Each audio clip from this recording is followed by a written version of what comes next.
Festival Piauí de Jornalismo. Quando a imprensa se torna o adversário.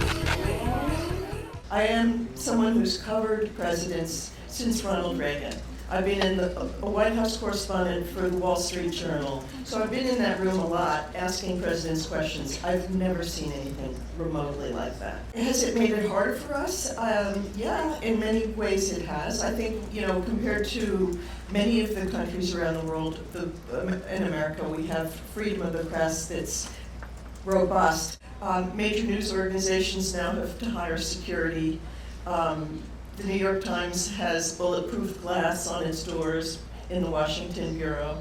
The United States has fallen on the index of world press, that measures freedom of the press. We're falling, and for the first time in a category called problematic. What Trump is trying to do is to delegitimize that process by casting us as political rivals and enemies, unpatriotic enemies, not just even his enemy of the people of America.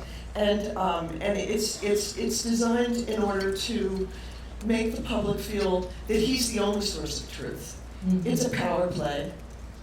It's a way to get rid of an independent check on his power, which the press is trying to be. Gente, conta pra gente como é que surgiu a expressão enemies of the American people. A friend of mine, the political consultant Pat Cadell, was traveling with Trump very early on after Trump was elected. And Trump was railing about the press and said, "They're the enemy, they're my enemy." And the political consultant said to him, "No, they're not your enemy. Sir, you need to call them the enemy of the American people, because that way they're against the whole country," and cast them that way. And Trump turned to him, and his son-in-law Jared Kushner was there, and he turned to the consultant and to Jared, and he said, "Take that down, I like that."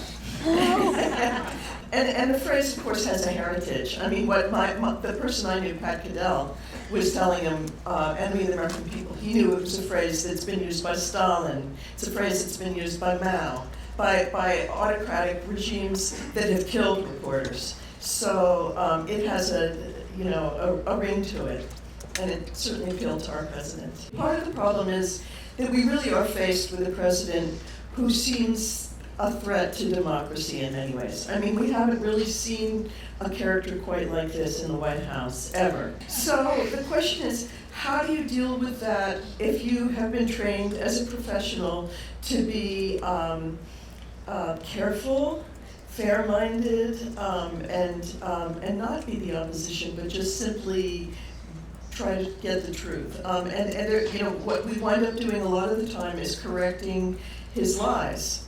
But by the time you've corrected one lie, there are 5 more. And so we're always falling behind him, and we feel inadequate. Se a imprensa deve divulgar tudo que o presidente fala, por mais absurdo que seja, por mais folclórico ou errado, ou mentira, se ela deve se deixar pautar por ele, divulgar tudo que ele diz ou não, né? Existe esse dilema, quer dizer que tudo que ele falar a gente tem que publicar ou a gente deveria ignorar as coisas mais...